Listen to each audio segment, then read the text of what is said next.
The gun was already pressed against Walter Quinn's temple when Josephine Lockhart made her choice.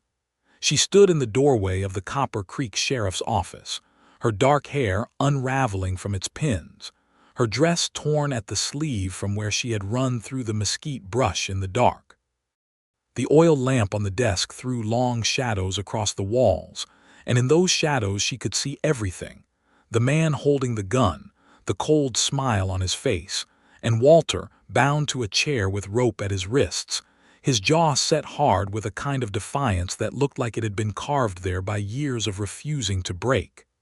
"You are late," said the man with the gun. His name was Denton Farris, and he was the kind of man who built his empire out of other people's suffering. He wore a good coat, he kept his boots clean, he smiled the way a rattlesnake would smile if it could. "I was starting to think you had run." "Let him go," Josephine said. Her voice did not shake. She had practiced not letting it shake for most of her adult life. "Let him go," Denton repeated, almost amused. "Now, Josie, you know that is not how this works. You know exactly what I need from you. Sign the deed back over to me, and maybe, your deputy friend here keeps breathing." Walter's eyes found hers across the room. He shook his head, barely a movement, just enough for her to catch it. It meant, "Do not do this." It meant, "Do not trade yourself for me." It meant all the things he had never quite been able to say out loud in the weeks she had known him, all the things that had lived in the space between them like something waiting to be spoken. Josephine looked at him for one long moment. Then she reached into the front of her dress and pulled out a folded paper. "All right," she said. "I will sign it." And Walter Quinn said very quietly in a voice that sounded like something tearing, "Josephine, do not." She had not always been this brave. That was the truth of it. 6 weeks ago, she had been a woman with a carpetbag and a train ticket, and a plan that she had convinced herself was practical, which was the word she used when she meant desperate. It was the spring of 1882, and Josephine Lockhart had arrived in Copper Creek, Texas, with $43 to her name, a letter of introduction from a land broker in St. Louis, and a very clear understanding that the life she had left behind was not the one she intended to keep. The town of Copper Creek sat in a shallow valley between two ridges of red rock, the kind of place that looked like it had been dropped there by accident and had simply decided to stay.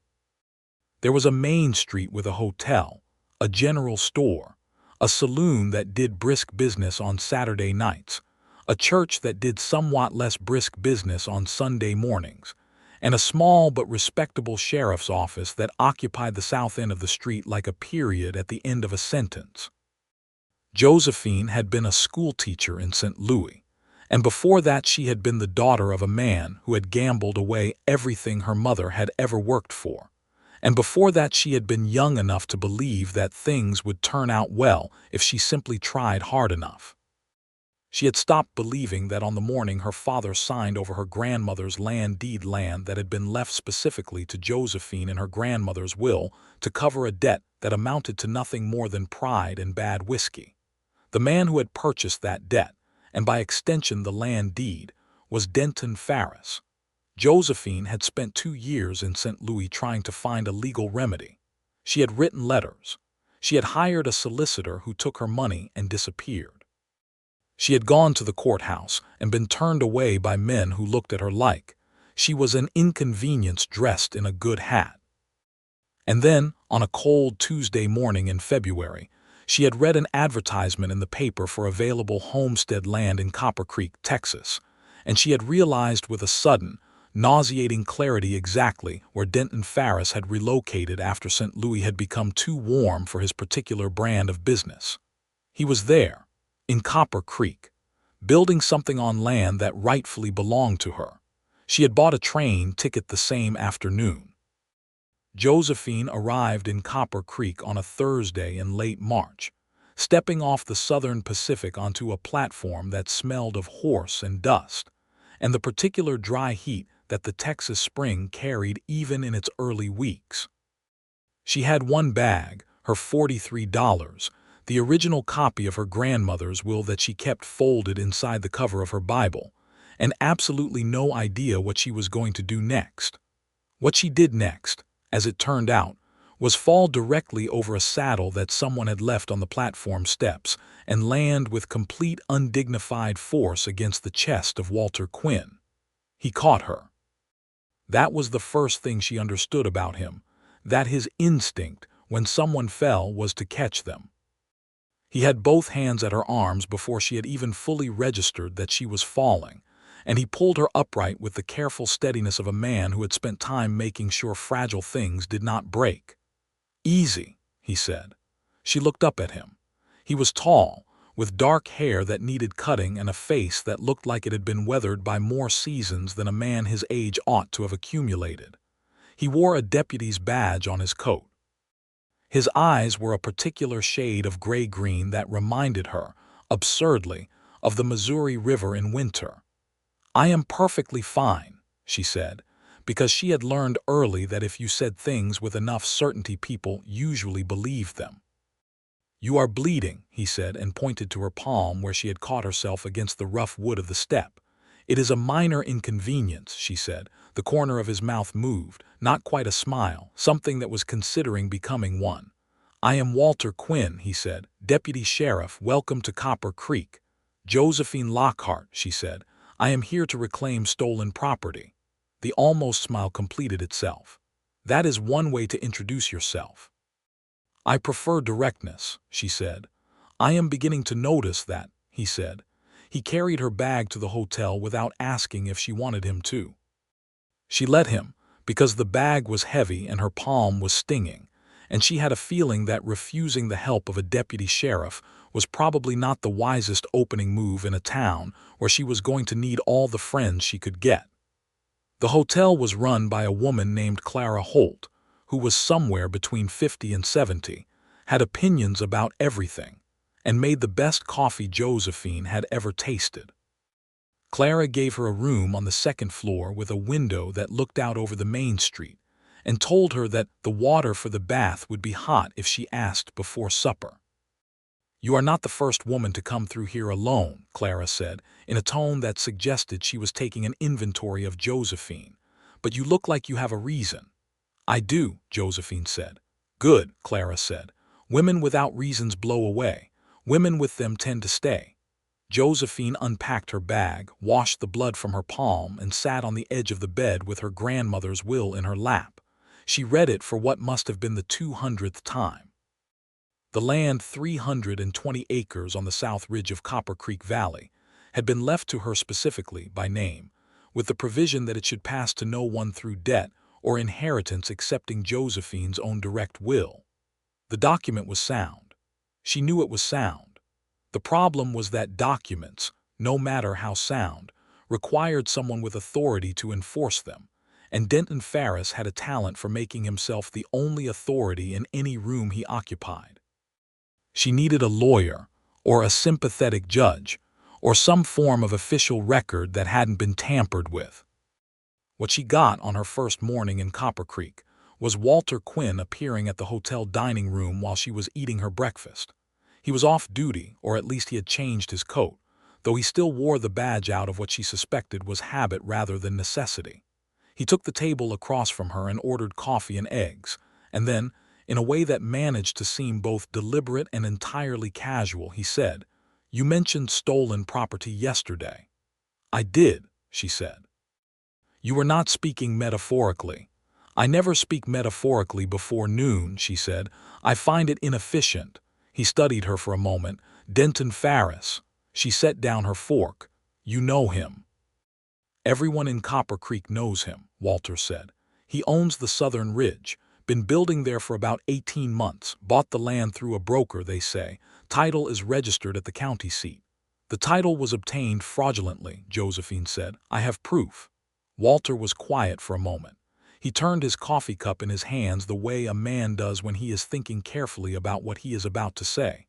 "Farris has connections at the county seat," he said, "and the town's bank. And 2 of the 3 judges in this district." "I assumed as much," Josephine said. "He operated the same way in St. Louis. He finds the pressure points of a system and he presses." "That is a generous description of extortion," Walter said. "I am from St. Louis," she said. We are trained to be diplomatic." He almost smiled again. She was beginning to catalog his almost smiles the way she used to catalog her students' handwriting, looking for what was underneath the surface, what the shape of a thing revealed about the person making it. "What is your proof?" he said. She told him about the will. She told him about her father's debt and the way Farris had structured it, not as a purchase of the land, which her grandmother's will specifically protected against, but as a settlement of a gambling debt that her father had signed under the impression he was surrendering a different property. She told him about the solicitor who had disappeared. She told him about the letters she had written to the county courthouse that had come back stamped with a clerk's seal and no substantive response. Walter listened without interrupting. That was the second thing she learned about him, that he was a man who listened all the way to the end of a thing before he responded to it. He did not fill silences with his own voice. He let them exist until they were ready to be filled by something worth saying. When she finished, he said, "There is a circuit judge named Harlan Boone who comes through Copper Creek every 2 months. He is one of the honest ones. He is due in 6 weeks." 6 weeks, she said. "You would need to stay," he said, "and you would need to be careful. Farris will know you are here within the day." "I intend to stay," she said, "and I am generally careful." "You walked into town and told the deputy sheriff you were here to reclaim stolen property within 5 minutes of stepping off the train," he said, with just enough gentleness that it did not feel like criticism. "I said I was generally careful," she said. "I did not say I was tactical about it." He did smile then, fully, and it changed his face in a way she had not expected, softened the weathered lines of it, made him look younger and more open, like a door someone had finally stopped holding shut. She found herself looking at it a moment longer than she had intended. "I can look into the original title registration," he said, returning to practical territory with a steadiness she appreciated. "I have access to county records through the sheriff's office. If there are discrepancies, I should be able to find them." "Why would you do that?" she asked. The question came out more direct than she had meant it to, but she had learned not to trust help that arrived without explanation. Denton Farris had taught her that. Her father had taught her that. The solicitor who disappeared had taught her that. Walter considered the question seriously, the way he considered everything. "Because Farris has been operating in this county for 18 months, he said, "and I know in my bones that he is crooked and I have not been able to prove it. And because what you are describing is exactly the kind of wrong that should be corrected, and the fact that correcting it has been difficult does not make it less of a wrong." She looked at him for a long moment. "All right," she said. "Thank you, Mr. Quinn." "Walter," he said. "Walter," she agreed. The 6 weeks that followed were some of the most complicated of Josephine's life, and she had lived through some genuinely complicated years. She spent her mornings at the hotel, reviewing her documents with the meticulous care of a woman who had come to understand that the details were everything. She spent her afternoons in the town, the general store, the church social on Wednesdays, the library that Clara Holt maintained out of what appeared to be sheer personal conviction in a back room of the hotel. She introduced herself to people carefully. She asked questions without seeming to. She was building a picture. Walter reported to her every few days at Clara's dining table. He was methodical about it. He would sit across from her and go through what he had found in the county records, what small threads he had pulled, what they suggested. The title on the Southern Ridge land had been filed with a discrepancy in the parcel boundaries. The broker who had handled the sale had closed his office 6 months after the transaction. The notary who had witnessed the deed of settlement, the one her father had signed, had died 18 months ago, conveniently enough. "He is careful," Walter said one evening, in early April, the oil lamp between them throwing its warm light over the papers spread across the table. "He removes the people who could contradict him." "He always has been," Josephine said. "He is not violent, he is precise." "Precision can be more dangerous than violence," Walter said. She looked up at him. The lamp light did interesting things to the angles of his face. "How long have you been a deputy?" she asked. It was the first personal question she had asked him. She noticed him register it, a small shift in his expression, not quite surprise but something adjacent to it. 7 years, he said. Before that I was a cattle drover for 4 years. Before that I was a ranch hand. You are from Texas. New Mexico territory originally, he said. Came here after he stopped. Started again. I came here 7 years ago. She noted the pause. She did not push. She was learning that Walter Quinn had his own careful architecture, his own things he had measured and placed behind walls, and that these were not secrets exactly. They were more like wounds that had scarred over and that he had decided to carry quietly. I was a schoolteacher, she said, offering the exchange. In St. Louis before I came here. I know, he said. Clara told me. Clara tells everyone everything, Josephine said. She does, Walter agreed. But she only tells the people she has decided are all right. Josephine looked at him. She told you. She told me, he said. There was a quiet in the room after that. Not the uncomfortable kind. The kind that happens when two people have arrived at a small, mutual understanding and are both taking a moment to register it. The children here need a teacher, Walter said eventually. The town has been trying to establish a proper school. The nearest one is 20 miles north. I noticed, Josephine said. I have met several of the families. Mrs. Alvarez has 4 children who have never had a classroom. The Ray's family too, Walter said. And the Hendersons. She looked at him steadily. You are suggesting I might stay longer than 6 weeks. I'm observing that Copper Creek could use what you have to offer, he said, which was not quite an answer, and both of them knew it. Josephine looked down at her grandmother's will, folded on the edge of the table. 320 acres on the South Ridge. It had been in her family since her grandmother had homesteaded it alone as a young widow in 1851, working the land with her own hands for 30 years before leaving it to the granddaughter who was most like her. I always loved this land, she said, not quite to him. I visited when I was 8 and again when I was 12. My grandmother showed me how to read the sky. How to know when rain was coming from the shape of the clouds over the ridge. Walter was quiet. He had a way of being quiet that felt attentive rather than absent. She would not want me to simply take it back and leave, Josephine said. She built something here. She would want me to build something too. She had not intended to say that.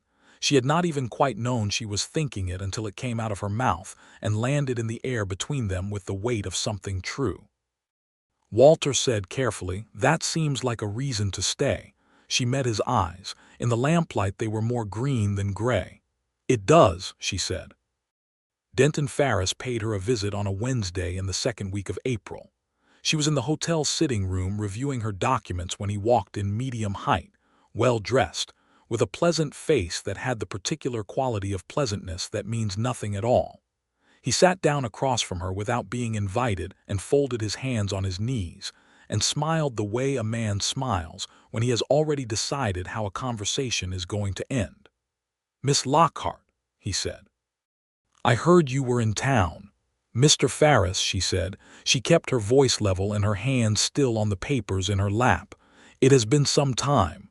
It has, he said. St. Louis was good to me for a while. Texas suits me better. He looked around the hotel sitting room with the proprietary satisfaction of a man who considers everything within his line of sight to be part of his property. I want you to know that I have nothing but sympathy for your situation. Your father was a man who made poor choices, and you suffered for it. That is genuinely unfortunate.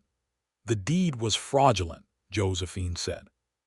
The land was protected under my grandmother's will from precisely the kind of transfer my father made. I purchased it in good faith from your father, Farris said. The courts in St. Louis agreed with that assessment.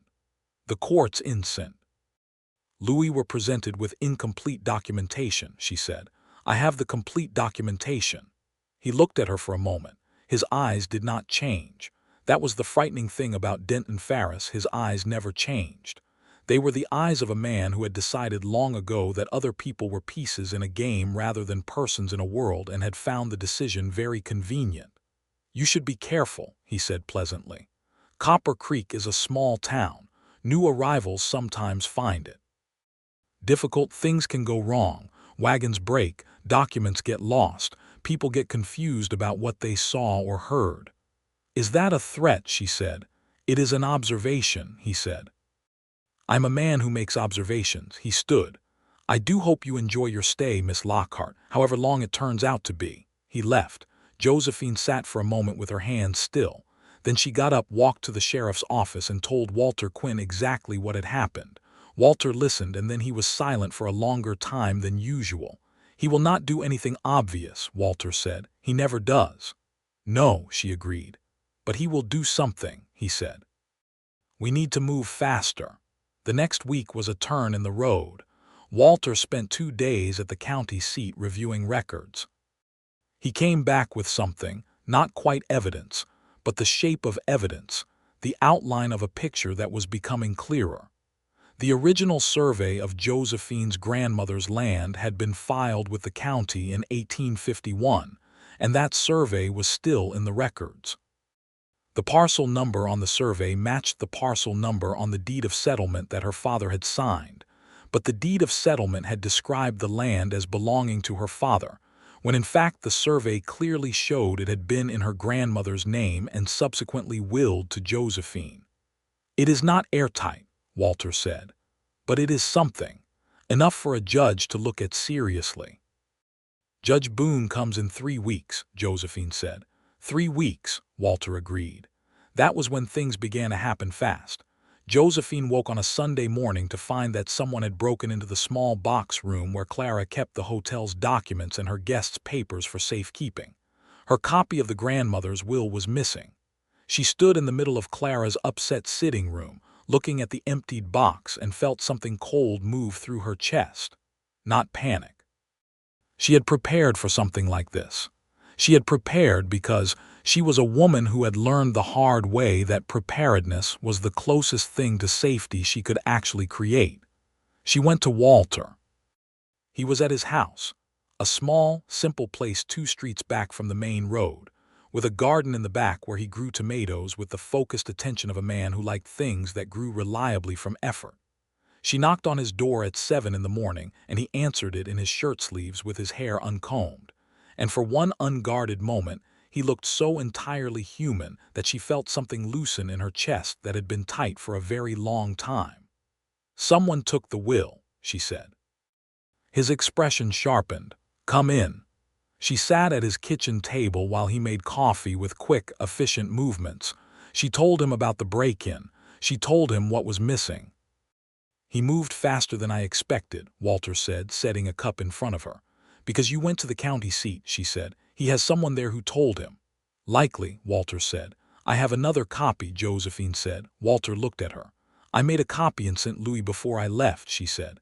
I left it with a woman I trust, a former colleague, another schoolteacher named Margaret Webb. I wrote to her when I arrived in Copper Creek. The copy is coming to me by post. When? It should have arrived this week, she said.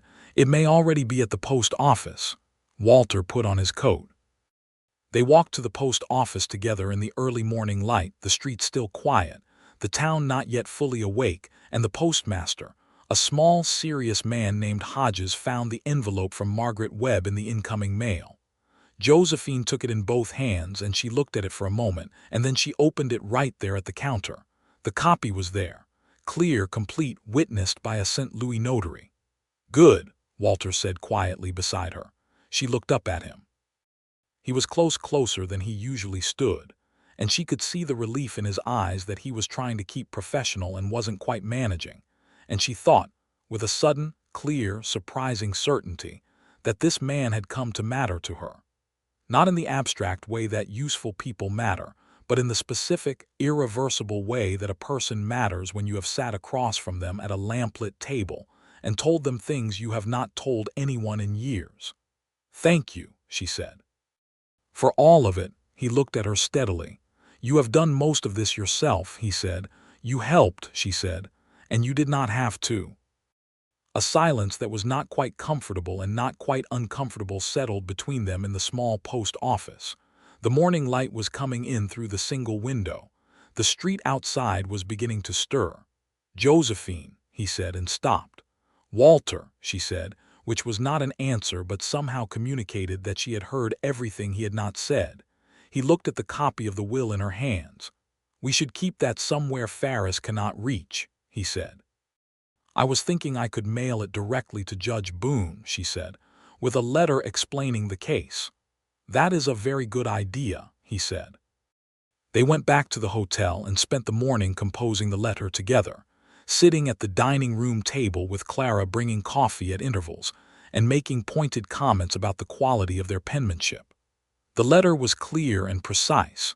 Josephine wrote it, and Walter added the official language of the sheriff's office, because a letter from a deputy sheriff carried weight that a letter from a lone woman might not, and they were both practical enough to use every advantage available. They sent it by the afternoon mail coach. 2 weeks remained until Judge Boone arrived.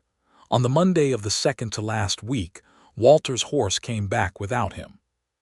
Josephine was at the general store when she saw it, his gray mare walking up the main street with an empty saddle, and something cold and sharp seized her before she had even finished the thought. She ran to the sheriff's office.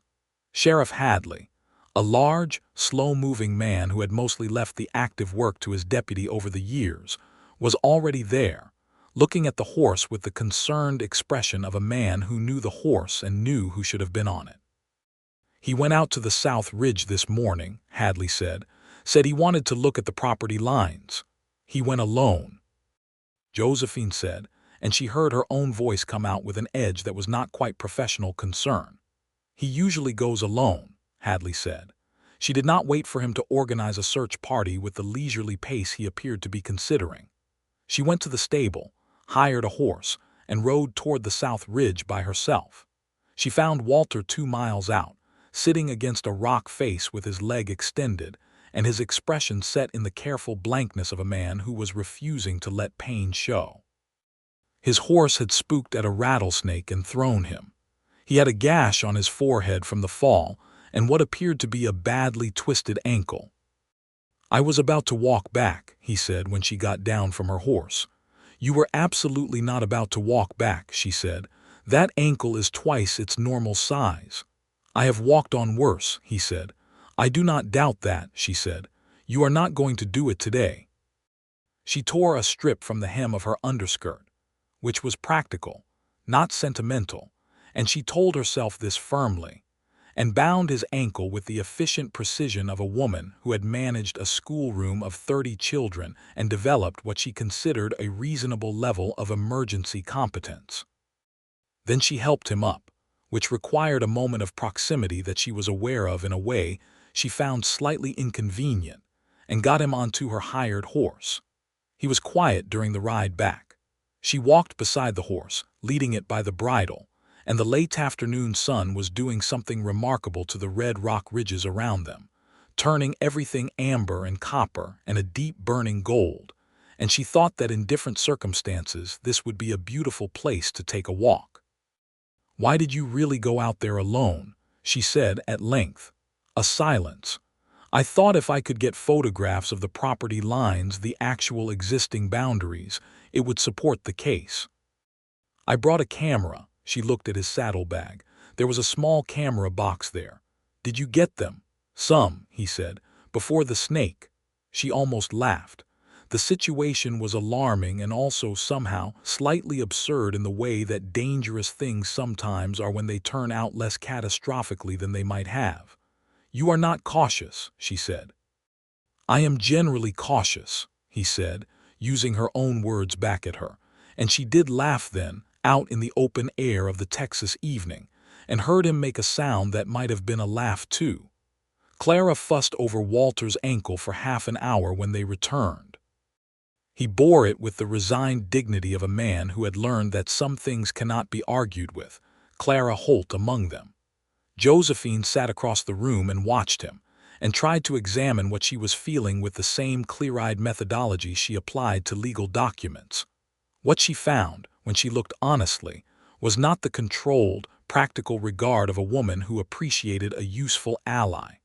It was something warmer and more frightened than that. It was the feeling of a person who has been careful for a very long time and has found, without entirely intending to, that someone has gotten past all of the careful. She was not sure what to do with that. She was used to knowing what to do. On the following Friday evening, Clara organized what she called a modest social gathering, which turned out to involve most of the town, and a fiddle player from the saloon, and the best spread of food Josephine had seen since St. Louis. It was the sort of spontaneous community event that Western towns were surprisingly good at a recognition, perhaps, that in places where winter could be brutal and drought, could ruin everything and isolation could hollow a person out. The act of gathering mattered more than the occasion. Walter came, his ankle wrapped and still sore, and he moved around the room with the careful gait of a man who had decided that his injury was not going to dictate his evening. He talked to people. He knew everyone, and he talked to them the way a person talks to people they have watched over for years, with a particular kind of attentive warmth that Josephine found she had been watching more and more. He found her near the end of the evening, when the fiddle had shifted to something slower, and several couples were dancing in the cleared space of Clara's sitting room. "You have been talking to the Alvarez children," he said. "I have been assessing what they know," she said. "Rosa is ahead of where she should be. The boys are behind, but not by much. They are quick learners." "You are going to start teaching them, aren't you?" he said, not a question.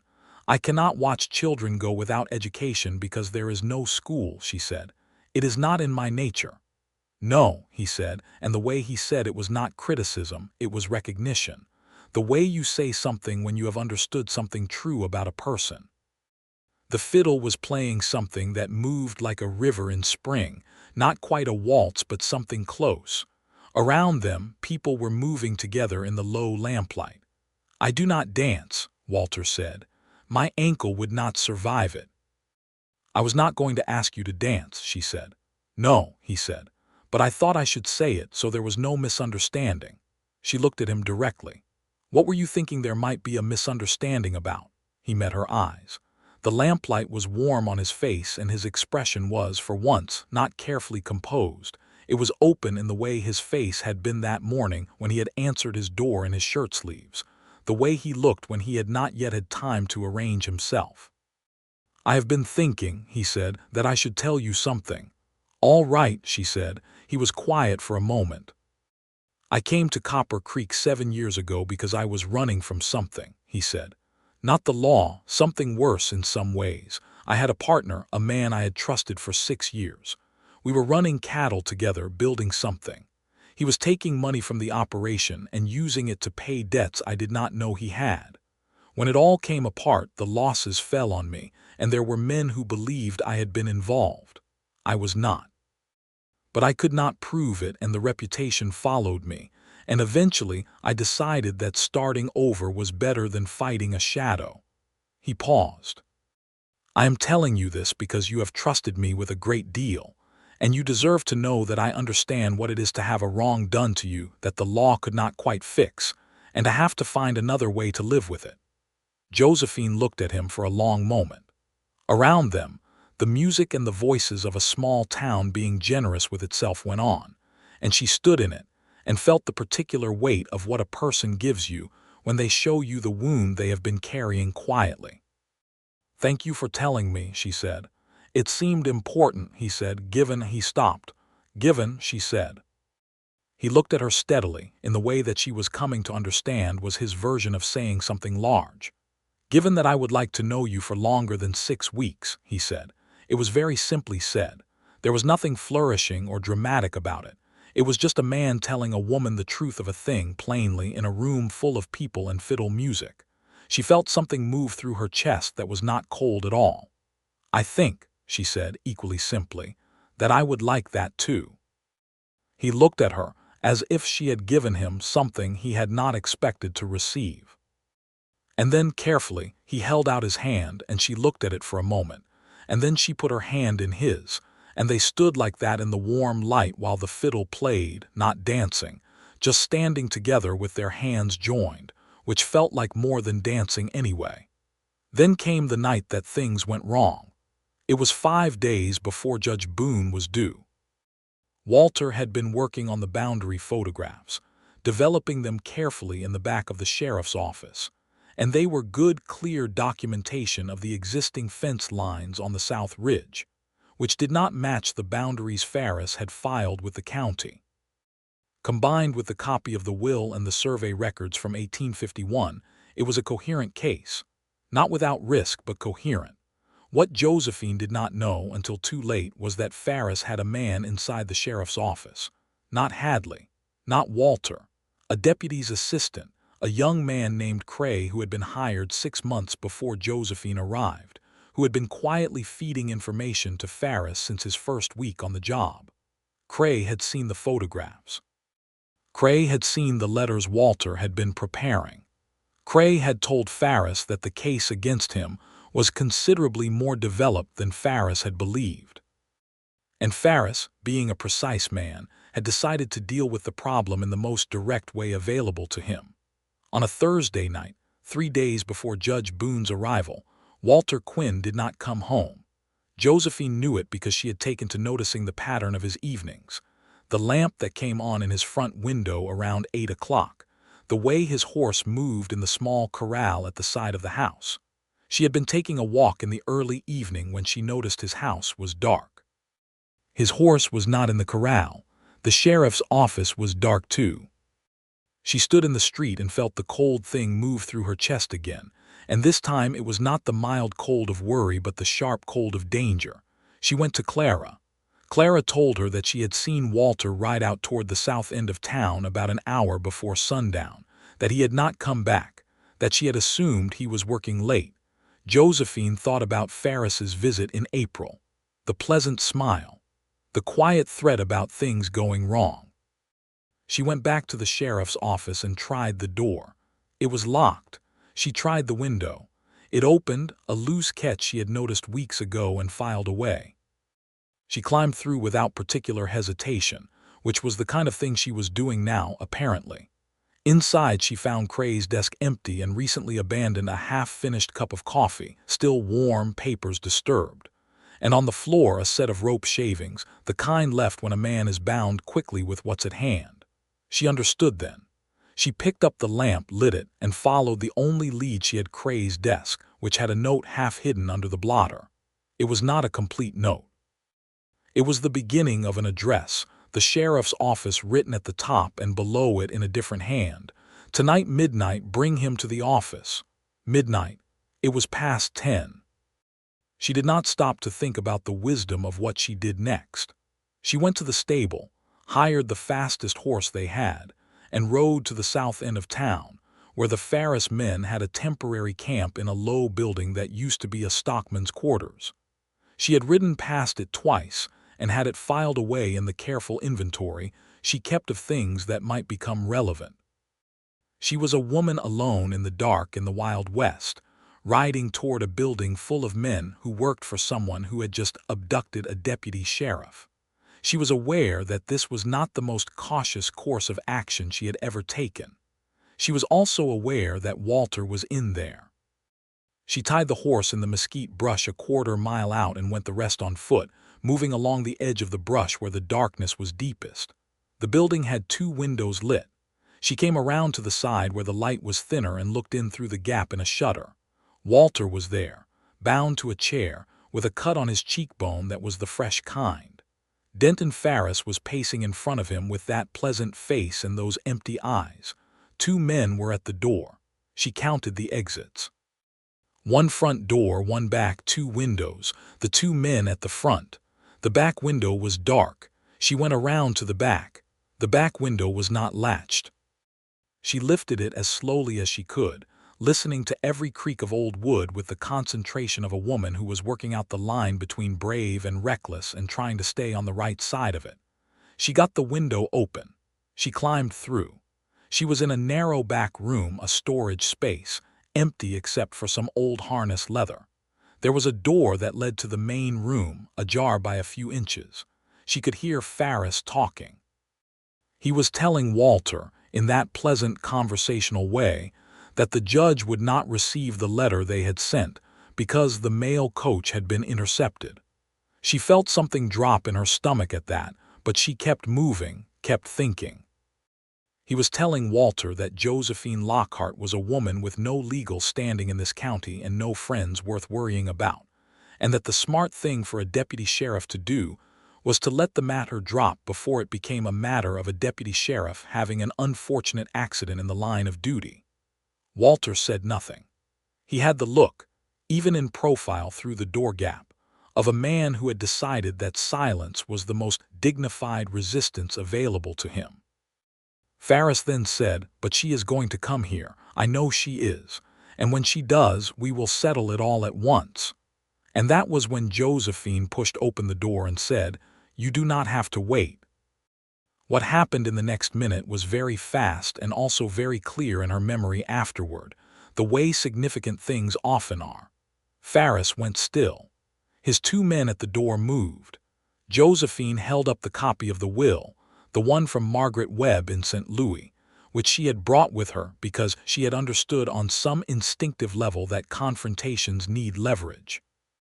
"This is a signed copy of my grandmother's will, witnessed by a notary and held by a third party in St. Louis," she said, with a steadiness that surprised even herself. "A second copy went to Judge Boone 3 weeks ago by express post, not the mail coach. Express post, directly from the county seat, sent by a friend of Walter's who works there." Walter's head came up. He looked at her with something that was equal parts alarm and something else she did not have time to fully read. "The case is already with the judge," she continued. "Intercepting letters or threatening deputies or burning documents will not change what Judge Harlan Boone already has in his hands. The only question is whether you want to add abduction of a law officer to the list of things he is going to hear about." Farris looked at her for a very long moment. His eyes, those flat, unreadable eyes, moved to the document in her hand, to Walter, to the door behind her, to the window, calculating with the rapid efficiency of a man who has always known when a room has shifted against him. And then he told his men to stand down. It was not a surrender. It was a tactical retreat by a man who understood that the battle had moved to ground he could not control tonight.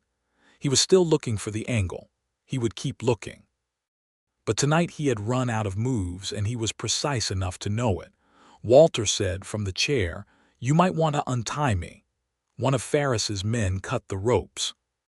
Walter stood, with the careful deliberateness of a man whose wrists had been bound for several hours, and the expression on his face when he looked at Josephine was something she had not seen there before. Not the almost smile, not the careful consideration, but something raw and direct and undisguised. They walked out together, and the night air hit them with the dry sweetness of Texas spring, and they were alone in the dark with the stars overhead and the red ridges black against the sky, and Josephine felt her hands start to shake. It happened always after in her experience. During the thing itself she was steady. It was when the thing was over that her body remembered to be frightened. Walter took her hands in both of his. He did not say anything for a moment. He just held her hands and let them shake and did not make her stop or minimize them or pretend. "The express post," he said finally. "That was real." "Yes," she said. "I sent a second letter weeks ago through the county seat post office using the contact you mentioned. I did not tell you because I did not want you to know if it went wrong." He looked at her. "You were protecting me from disappointment." "I was being practical," she said.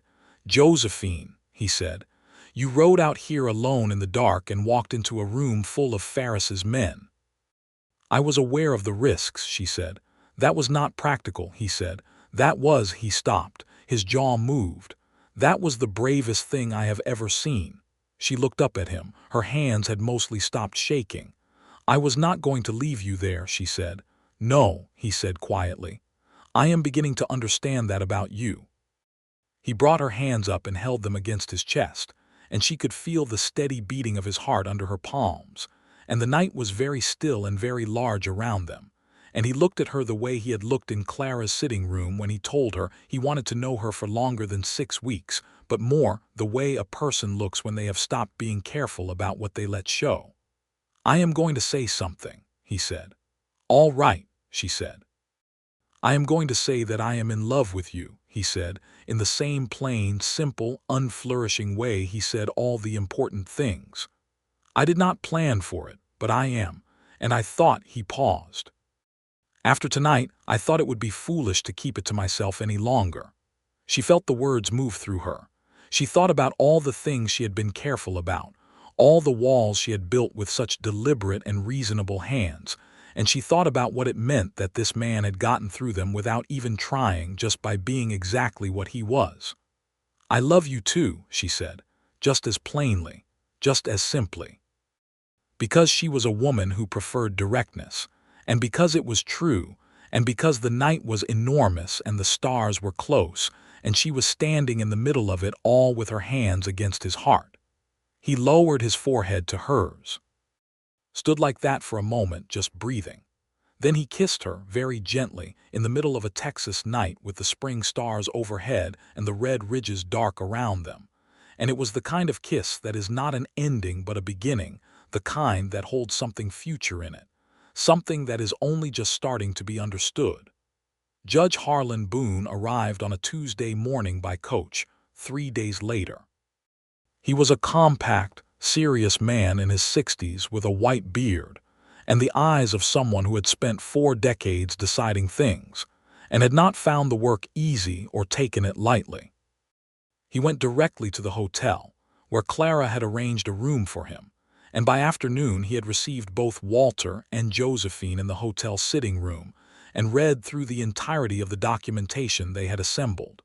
Farris sent a lawyer, a man named Elwick from the county seat, well-dressed and well-paid, who made competent arguments about good faith purchase and legal transfer and the sanctity of recorded deeds.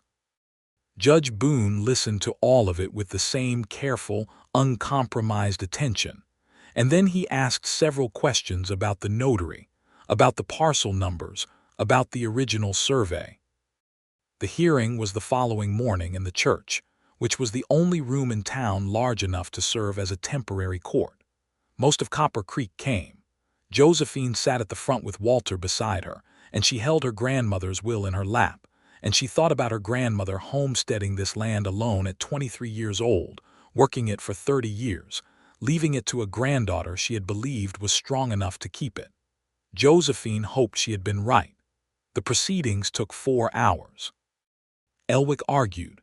Walter presented the survey records and the boundary photographs. Josephine presented the will and testified clearly and methodically about the sequence of events, her father's debt, the deed of settlement, the missing solicitor, the fraudulent transfer. She did not embellish. She simply told what was true in order, with the specific details that made truth distinguishable from accusation. Judge Boone asked Farris directly about the notary who had died. Farris said the man's death had been natural. The judge looked at him for a long time after that. At the end of 4 hours, Judge Boone said that the deed of settlement was invalid under the terms of the 1851 will, that the original survey supported the Lockhart claim, that the title currently held by Farris was improperly obtained and therefore void, and that the land 320 acres on the south ridge of Copper Creek Valley was to be returned to Josephine Lockhart as rightful heir and owner. The church was very quiet for a moment. And then it was not, because Clara Holt started applauding from the third row and several other people joined in, and Josephine sat absolutely still in the front pew with her grandmother's will in her hands and felt something give way inside her chest that had been held rigid for 2 years, since the morning her father had signed away what wasn't his to sign. She turned to look at Walter. He was watching her. Not applauding, just watching, with an expression of such quiet, complete gladness that she felt it against her like warmth. Farris left Copper Creek within the week. There was no fanfare in it. He simply went, with the precise efficiency of a man cutting his losses and relocating his operations to somewhere else. He would build another empire somewhere. Men like Farris always did. But he was gone from this valley, from this land, from the town that had watched him operate for 18 months and had never been quite able to prove what everyone knew. Josephine stood on the South Ridge on a Friday morning in late May and looked at her land. It was a clear day, the sky enormous and blue as something newly painted, the red rock of the ridges burning in the morning light. The 320 acres rolled out in front of her, some of it scrub and mesquite, some of it the kind of flat grassland that would take a crop if worked carefully, some of it the deeper terrain near the ridge where her grandmother had once had a small stone structure, still partially standing, that might be made habitable again. Walter came up the hill behind her, leading his gray mare. His ankle had healed well. He moved the way he always moved, steady, unhurried, as if he had decided that where he was going was worth arriving at properly. He stood beside her and looked at the land. "It is a great deal of it," he said. 320 acres, she agreed. "What are you going to do with it?" She had been thinking about this for days, in the way she thought about things she cared about, deeply turning them over and over, looking at them from every angle, making sure she understood them fully before she committed. "Build a house," she said. "Here, near the ridge where the stone foundation is. It is a good location out of the worst of the wind, close to the spring on the eastern side." She paused. "And a school." "Not here in town, on the corner lot near the church that has been sitting empty. The town should have a school." "The town council will support that," Walter said. "I know for certain because I spoke to Alderman Pierce last week and he said so." She looked at him. "You spoke to the alderman about my school. I thought it was going to be necessary," he said, with the careful composure of a man who has done something that was perhaps slightly presumptuous and is hoping it will be received in the spirit intended. "Without asking me," she said. "I was planning to tell you," he said. "And then last week happened rather quickly." She looked at him for a moment. Then she looked back at the land. "The north quarter is good grassland," she said. "Good enough for cattle if someone wanted to run a small operation." Walter was quiet. "Someone who knew cattle," she said, "who had experience with that kind of work." "Josephine," he said. "I am being practical," she said. "You are," he said. "You almost always are." She turned to face him fully. The morning light was strong on his face, and she could see the lines of it, the weather and the years and the careful holding of things, and beneath all of that, the man who had caught her when she fell on a train platform and listened to everything she said and gone to the county seat and held her shaking hands in the dark and told her he loved her in the plainest, most honest way she had ever been told anything. "I would like you to stay," she said. "Here, on this land. I would like us to build something together." He looked at her for a long moment with those gray-green eyes. "Are you asking me to marry you?" he said. "I am suggesting a practical arrangement," she said, "that would also happen to address the fact that I love you and would like to spend the foreseeable future in your company." "That is a very particular kind of proposal," he said. "I prefer directness," she said. "I know," he said, and the full smile came, the one that changed his face, the one that made him look younger and open and like a door that had finally decided to stay that way. "Yes," he said. "I would like to stay. I would like to build something with you. And I would like to marry you, Josephine Lockhart, very much." She stepped forward and he opened his arms and she walked into them, and they stood on the south ridge of Copper Creek Valley with the enormous Texas sky above them and the land spreading in every direction, and the morning just fully arrived, and it was not a fairy tale. It was better than that because it was real, and they had earned it. They were married in June, in the church at Copper Creek, on a Saturday morning when the summer was just beginning to show its full heat, and the town turned out in what appeared to be its entirety. Clara Holt cried during the vows and denied it afterward to everyone who mentioned it. Sheriff Hadley stood as witness for Walter. Margaret Webb came down from St. Louis for the week and stood for Josephine, having traveled on a train that was a good deal more comfortable than Josephine's original journey had been, and having the advantage of knowing exactly what she was arriving at. Josephine wore a dress that was a deep, warm blue, not a wedding white, because she had never been a woman who defaulted to convention when she had a choice, and the blue suited her in a way that Walter told her, quietly and specifically, in the moment before they entered the church, made her look like everything he had ever thought was worth hoping for. She told him he was being sentimental. He said he had decided that was all right. They built the house on the South Ridge through the summer and into the fall, with the help of the Alvarez family and the Reyes family, and 3 men from the town who had decided that helping the new deputy's wife build something was time well spent. It was a good house, stone on the lower half, timber above, with a wide porch facing west to catch the evening light, and a kitchen that was large enough to be practical, and a spare room that Walter did not ask about directly, but that Josephine had plans for. The school opened in September, in the corner lot on the main street, in a building that the town council had funded and the community had helped construct. Josephine taught there 5 days a week. She had 14 students in the first term: the Alvarez children, the Reyes boys, the Henderson girls, and several others whose families had been waiting for precisely this. She taught reading and arithmetic and history, and she taught them the way her own best teachers had taught her, as if learning were not a duty but a gift that, once opened, could not be taken back. On evenings when the day's work was finished, and the last of the summer light was fading over the western ridge, Walter would come up to the school sometimes to walk home with her. He had taken over the running of a small cattle operation on the north quarter of the land, with 2 hired hands and the careful, methodical attention he brought to everything, and it was doing well modestly, in the way that honest work tends to begin, but with the steady promise of something that would grow with time.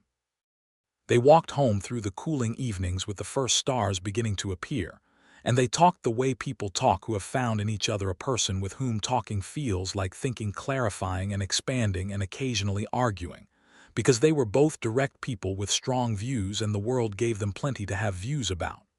Walter told her about New Mexico eventually. All of it. The partnership, the man he had trusted, the losses, and the shadow reputation that had followed him for years. He told her the way he told all important things plainly, without embellishment, watching her face as he spoke. She told him about her father. The drinking and the gambling and the slow erosion of everything her mother had built, and the particular grief of loving someone who keeps doing the thing that hurts the people around them. She had not talked about it before, not the whole of it. She found that telling Walter was not difficult in the way she had expected. It was more like setting down a weight she had been so used to carrying that she had forgotten it was there. "I wonder sometimes," she said, one evening in October, sitting on the porch while the last light burned down over the ridge, "whether my grandmother knew this would happen. Whether she put my name specifically in the will because she knew my father was unreliable. I think she probably did," Walter said. "She sounds like a woman who understood people clearly." "She was," Josephine said. "She was also very stubborn." "I wonder where you got that from," Walter said. She looked at him. He looked back at her with that full smile that she had been watching now for half a year and still found startling in the way that reliable, beautiful things are still startling no matter how many times you see them. "I am going to tell you something," she said. "All right," he said. She told him she was expecting their first child. The silence that followed was the very particular kind of silence that happens when a person receives news so large that they need a moment to understand that it is real.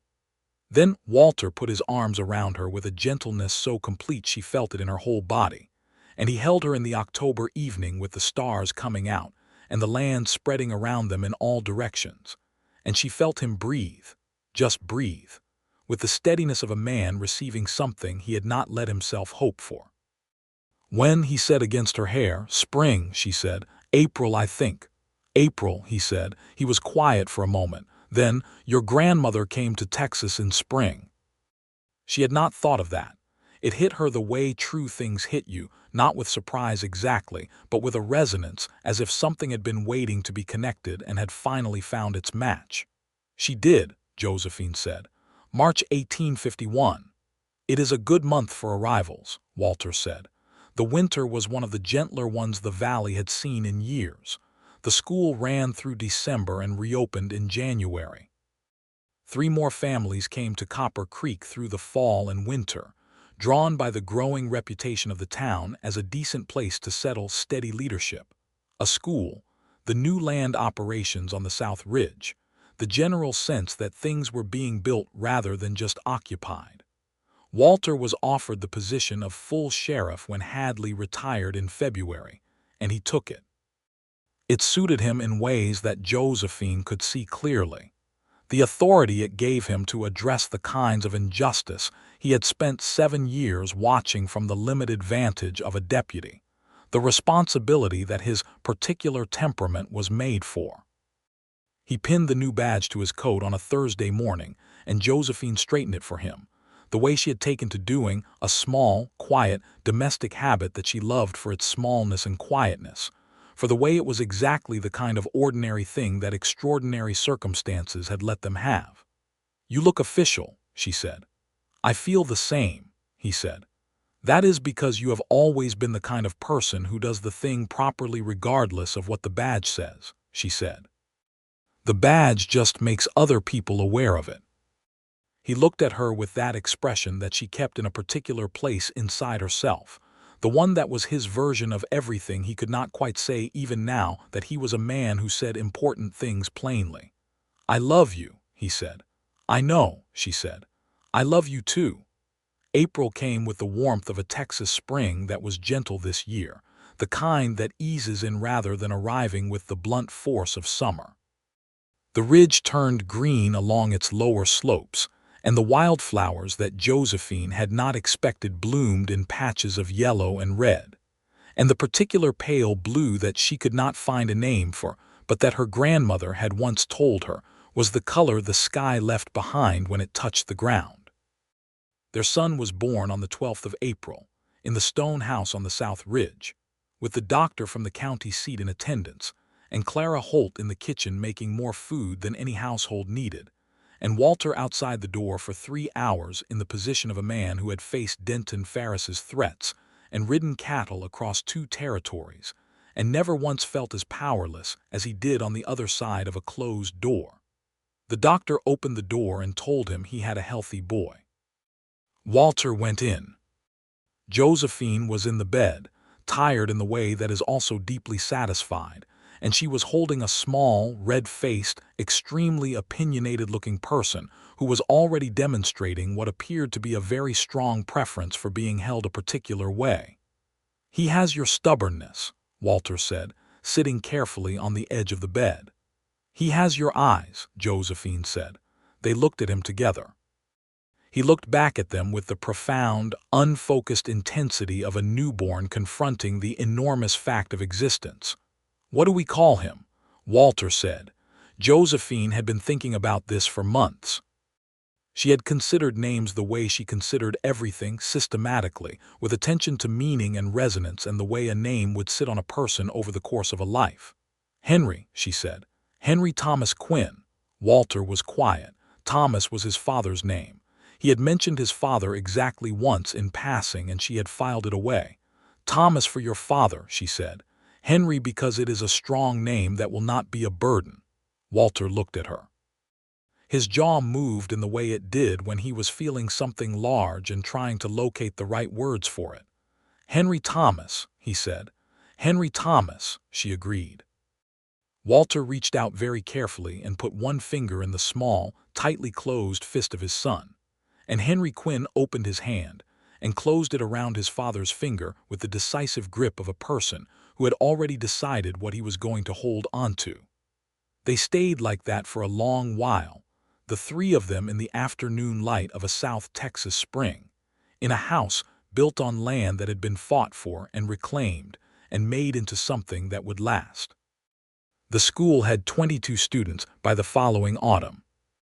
Josephine had hired an assistant teacher, a young woman named Dorothea Reyes, who had been one of her original students 2 years before, and who had the particular combination of patience and energy that teaching required.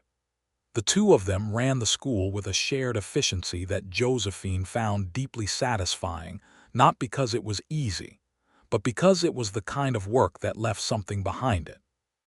Something that grew in the people it touched and stayed there, permanent in the way that learning is permanent. Walter's tenure as sheriff had brought the kind of steady, unspectacular improvement that most towns need. Not dramatic rescues or famous gunfights, but the patient work of enforcing the law fairly and without exception, of building relationships with the families in the valley, including the Mexican families who had found previous sheriffs less interested in their concerns, and of making Copper Creek the kind of place where disputes got resolved rather than festered. He arrested 2 men in November for cattle theft, and the process was entirely legal and documented, and resulted in a trial at the county seat that people talked about for its thoroughness. The judge in that trial was Harlan Boone, who shook Walter's hand afterward and said he was pleased to see the sheriff's office in good order. Josephine heard about the handshake from 3 different sources before Walter even got home to tell her himself. He told her about it that evening, sitting across from her at the kitchen table where Henry was asleep in the wooden cradle that old Mr. Alvarez had made as a gift. He told it with the same plain simplicity he brought to everything, but with a satisfaction underneath the telling that she recognized as the particular satisfaction of a man who has done something well and knows it. "Boone said you were thorough," she said. "Clara told you," he said. "Clara, Mrs. Henderson, and the postmaster," she said. "The postmaster," he said. "Hodges knows everything," she said. "You have been here 7 years, you should know that." He shook his head, not quite suppressing his smile, and she looked at him across the kitchen table with the oil lamp between them just as it had been in the hotel dining room on a winter evening 2 years before, and she thought about how different everything was now and also how much the essential thing, this, the 2 of them across a table, talking, was exactly the same. "I have been thinking," she said. "I know," he said. "You always think for a while before you say it." "I want to expand the school," she said. "There are children on the North Range and further toward the county line who cannot make the walk to town. I want to petition the county education board for funds to build a 2nd room and hire a 3rd teacher." "I can help you draft the petition," he said. "I know you can," she said. "I was going to ask." He looked at her. "You were not going to ask. You were going to tell me what you were doing and assume I would be involved." "Is there a difference?" she said. "Not in this house," he said, and she laughed, and Henry stirred in his cradle but did not wake. In the 2nd year of Walter's time as sheriff, Copper Creek established its first official town council charter, a formal document that set out the governance of the town, its offices, its responsibilities to residents, and crucially, its explicit commitment to equal representation in the law regardless of heritage or origin. This last part had been Josephine's drafting, contributed at a council meeting in her capacity as a voting property owner, argued for with the clear and methodical insistence that she brought to things she believed in. There had been resistance. There always was.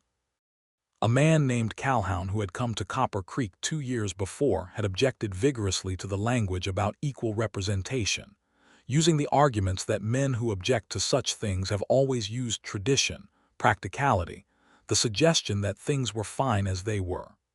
Josephine had responded to each argument specifically and without heat, addressing the factual basis of each claim, and then explaining with the methodical patience of a schoolteacher why the objection did not hold. By the end of the meeting, Calhoun had not changed his position, but 5 other council members had, and the charter passed with 6 votes to 2. Walter had been in the back of the room during the meeting, not in his official capacity but as a resident of Copper Creek, and afterward he had said to her, walking home in the evening, "I have never seen anyone argue so well." "You have never seen me argue with students who do not want to do arithmetic," she said. "This was simpler." "No," he said seriously. "It was not simple. It was important, and you did it clearly, and it is going to matter to people for a long time." She had thought of her grandmother, out here on this land in 1851, a woman alone doing work that mattered for people who had not yet arrived to benefit from it. "I hope so," she said. "I know so," he said.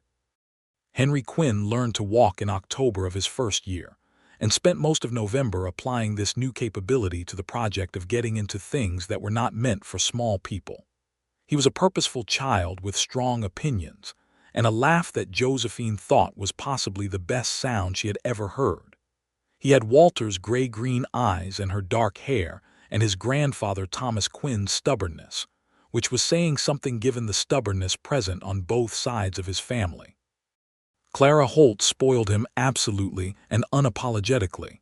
The Alvarez children treated him like a combination of a pet and a small dignitary. Dorothea Reyes taught him 2 words of Spanish before he could properly speak English and found this very funny. By the time Henry was 2, there was a second child arriving, and this time Josephine told Walter on a Sunday morning over breakfast with the directness she brought to everything, and Walter put down his coffee cup and sat very still for a moment and then said, "How are you feeling?" "Well," she said. "Better than last time in the first weeks." "Good," he said. He picked up his coffee cup again, set it down again. "I am very glad," he said. "I know," she said. "I cannot seem to say it right," he said. "You say things right," she said. "You are just quiet while you find the words." He reached across the table and took her hand. She let him hold it, and they sat in the morning light of their kitchen with Henry making determined small person sounds in the next room, and outside the window the south ridge was green and permanent and theirs. The second child was a girl, born in the August heat on a day when the whole valley seemed to be holding its breath waiting for the afternoon thunderstorm that finally came just as the evening did.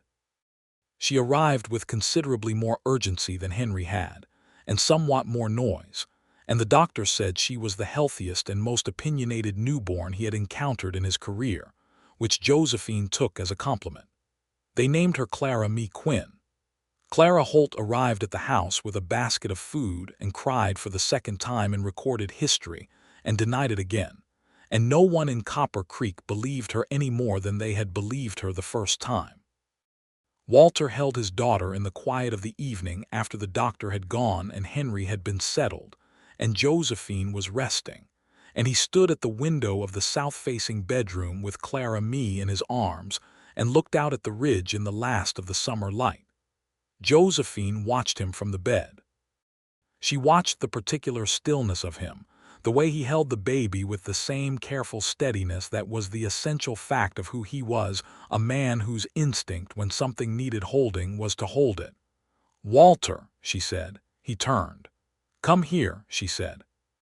He came and sat on the edge of the bed, Clara Mee between them, and Henry's boots were still on the floor where he had kicked them off, and the house was warm with the last of the summer, and outside the evening was moving in, and the ridge was turning its amber copper gold again the way it had on the afternoon she had led his horse home with his twisted ankle, and thought that in different circumstances this would be a beautiful place to take a walk.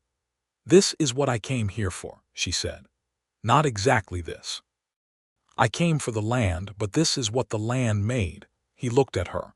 "The land did not make this," he said. "You did. You came out here on your own with $43 and a grandmother's will, and you refused to leave until the wrong thing was made right, and everything that came after that is because of who you are." She felt his words settle somewhere they were going to stay. "You helped," she said. "I caught you when you fell," he said. "That was the beginning," she agreed. He smiled. The full one, the one that made his face open and new. "It was a good beginning," he said. Outside, the evening completed itself, the stars appearing one by one over the south ridge of Copper Creek Valley, over the stone and timber house, over the school on the main street, over the town that had grown into something worth the name. The charter was on the courthouse wall. The school had 29 students and a second room under construction. The North Quarter cattle were doing well. The south ridge was green in its lower reaches, and the stone foundation that had been there for 30 years was part of a proper house now. A house with boots by the door and coffee on the stove and 2 children, and a man who had caught her when she fell and held on ever since. Josephine Lockhart Quinn lay in the warmth of her house on the land her grandmother had built and looked at the man she had married and the children they had made, and she thought about the train platform and the carpetbag and the $43, and the choice she had made on a cold February morning in St. Louis to stop waiting for someone else to fix the wrong thing, and to fix it herself. She had fixed it. And everything that came after this, All of this was the life that the fixing had made possible. Henry Quinn came padding in on small, determined feet, having apparently decided that the hour for sleeping was negotiable, and climbed up onto the bed with the confidence of someone who had never been told this was not his right, and inserted himself between his parents with the proprietorial satisfaction of a small person in possession of everything he needed. Walter looked at Josephine over the top of Henry's dark head. She looked back at him. Outside, the ridge was dark and the stars were steady and the valley was quiet, and everything, for the first time in a very long time, was exactly as it should be.